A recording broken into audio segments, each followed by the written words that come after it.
இனிய ஜோதிட சொந்தங்கள் அனைவருக்கும் அன்பான வணக்கங்கள். நம்ம இப்போ கேபியினுடைய அடுத்த பரிணாமம் கேஏ அஸ்ட்ராலஜியில் எப்படி ஒவ்வொரு பாவத்தையும் பார்க்குறோம். இப்போ 3ஆம் பாவத்தை பார்க்க போகிறோம். இப்போ 3ஆம் பாவம் அப்படின்னு பார்க்க போகிறோம். இப்போ 3ஆம் பாவம் அப்படின்னு எடுத்துட்டோம் அப்படின்னா சனி தான் 3ஆம் பாவத்தை இயக்குறார். இந்த சனி யாருடைய வேலை செய்யப்படுறாருன்னா புதனுடைய வேலையையும் மீண்டும் புதனுடைய வேலையும் செய்யப்படுறார். இப்ப இங்கேயும் புதன் இங்கேயும் புதன் வந்துட்டா அதுக்கடுத்து இந்த உபநட்சத்திரத்துக்கு அடுத்து உப நட்சத்திரம் யார் இருக்கான்னு பார்க்கணும். அங்கேயுமே புதன் வந்துட்டாங்கன்னா அப்படியே இதையே வச்சுக்கலாம். அங்க வேற யார் வந்துட்டாங்கன்னா அவங்கள டிசைடிங் ஃபேக்டரா எடுத்துக்கிறணும். இப்ப நம்ம பார்க்க போறோம். சரி, இது எப்படி பார்க்கறது? இப்ப சனி நின்ற நட்சத்திரம் புதனுடைய நட்சத்திரம், நின்ற உபநட்சத்திரம் புதனோட நட்சத்திரம். சரி, அப்ப நம்ம இங்க போறோம், பாவா பிளான்டர் பொசிஷனுக்கு போறோம். இப்ப சனியை பார்க்க போறோம். சனி ரேவதி நட்சத்திரத்திலையும் புதனுடைய உபநட்சத்திரத்திலையும் சனியுடைய உபநட்சத்திரத்தில் இருக்காங்க. அப்ப டிசைடிங் ஃபேக்டரா சனி வந்துடுறாங்க. அப்ப டிசைடிங் ஃபேக்டர் சனி. அப்ப இந்த 3ஆம் பாவம் புதனுடைய நட்சத்திரத்திலையும் புதன் உப நட்சத்திரத்திலையும் சனியுடைய உப நட்சத்திரத்திலையும் தன்னுடைய சொந்த உப நட்சத்திரத்திலையும் இருக்கிறாரு. இப்ப இது நேரடியா பார்க்கும்போது இங்க 2-8 இருக்கு, இங்க 2-8 இருக்கு. ஆனா நம்ம இப்ப என்ன செய்ய போறோம் அப்படின்னா, அப்ப மீண்டும் சனி 3, 6, 9, 12 இருக்கும். இவ்வளவு பார்த்து நம்ம பலன் சொல்வதை விட சிறப்பாக சுருக்கமாக இதுல எது உண்மையிலே இருக்கு அப்படின்னு பார்க்கணும். அப்படின்னா இந்த சனி 3ஆம் பாவத்துக்கு சப்ளாடா யார் வந்திருக்கான்னு பார்க்கிறோம். பூசன் 3ஆம் பாவத்துக்கு 6ஆம் பாவத்துக்கும் உபநட்சத்திரமா இருக்காரு. அப்ப பூச நட்சத்திரம் தான் இந்த 3ஆம் பாவத்தை இயக்குறார். இந்த பூச நட்சத்திரம் 3ஆம் பாவம். சரி, இந்த பூசத்திலிருந்து வரக்கூடிய புதன் யாரு? ஆயில்யம். அப்ப 3ஆம் பாவம் இங்க ஆயில்யம், இங்க பார்ப்போம், ஆயில்யம் 7ஆம் பாவத்தை வச்சிருக்காரு. அது இதுக்கு வீடு இல்லை. எந்த வீட்டுக்குமே ஆயில்யம் சப்ளாடாக வரல. ஆயில்யம் ஆயில்யம் அப்படிங்கிறது தூரமா இருக்கு, பாவ நட்சத்திரமா இருக்கு. ஆனா கேட்டை சப்ளாடா இருக்கு, வீடு வச்சிருக்கு. ரேவதியும் வீடு வச்சிருக்கு. இது 8வது வீடு வச்சிருக்கு, 2வது வீடு, இதுக்கு வீடு இல்லை. அதனால இந்த புதன் சுமாராகத்தான் இயங்குவார்.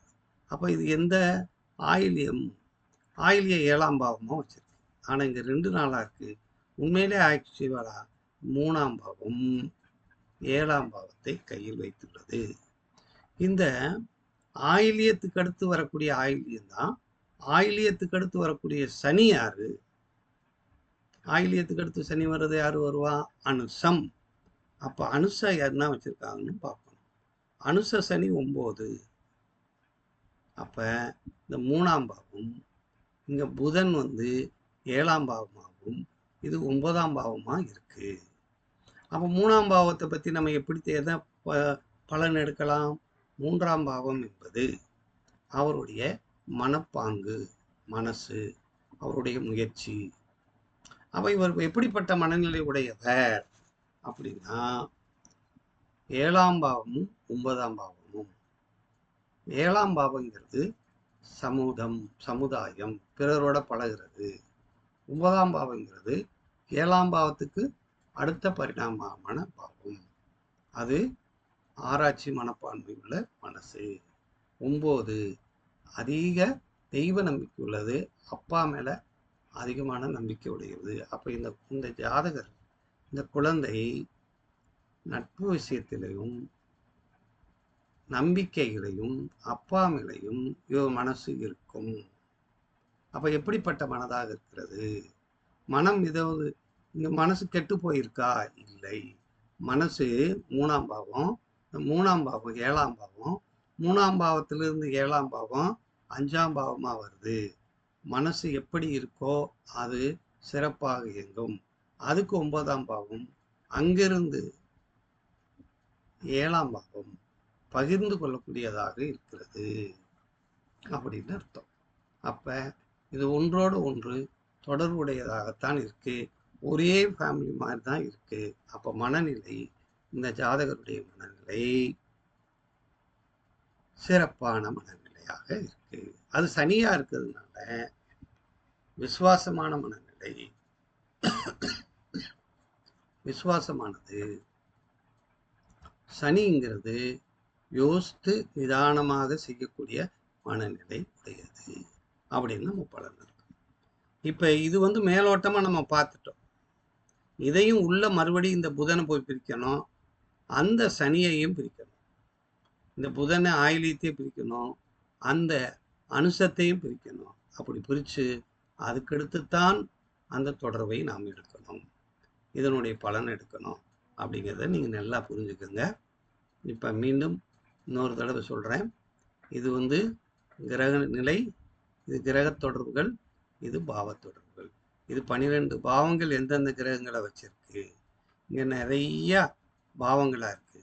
ஆனால் நம்ம சுருக்கமாக இது எந்த வீட்டுக்கு எது எது சப்ளாடாக வந்திருக்கிறதோ அதை மட்டும் நாம் எடுத்துக்கொண்டு நம்ம பார்க்குறோம். 3ஆம் பாவத்தை பார்த்துட்டோம். இதே மாதிரி ஒவ்வொரு பாவத்தையும் நாம் பார்த்தோம்னா 3ஆம் பாவம் நன்றாக இருக்கிறது. அப்போ இந்த 3ஆம் பாவம் தான் அவனுடைய கையெழுத்து. அப்போ அவனுடைய கையெழுத்து எப்படி இருக்கும்? அது அதனுடைய சம்பந்தம் உள்ள பாவங்களோடு தொடர்பாக இருக்கிறதுனால அப்படியே தான் இருக்கும், சிறப்பாக இருக்கும். சனியாக இருக்கிறதுனால நிதானமாகவும், புதன் மீண்டும் சனியாகவே தொடர்வதனால அது எப்படி இருக்கும்? கொஞ்சம் சிறப்பானதாக இருந்தாலும் கூட சனிங்கிறதுனால பிரைட்டாக இருக்காது அப்படிங்கிறத நம்ம இந்த இடத்துல தெளிவு இருக்காமல் இருக்கும் அப்படிங்கிறத நம்ம எடுத்துக்கணும். வாழ்க வளமுடன், வாழ்க வையகம், குரு வாழ்க, குருவே துணை அப்படிங்கிறத நம்ம இதை பார்த்துக்கணும். வாழ்க வளமுடன், வாழ்க வையகம், வாழ்க வளமுடன்.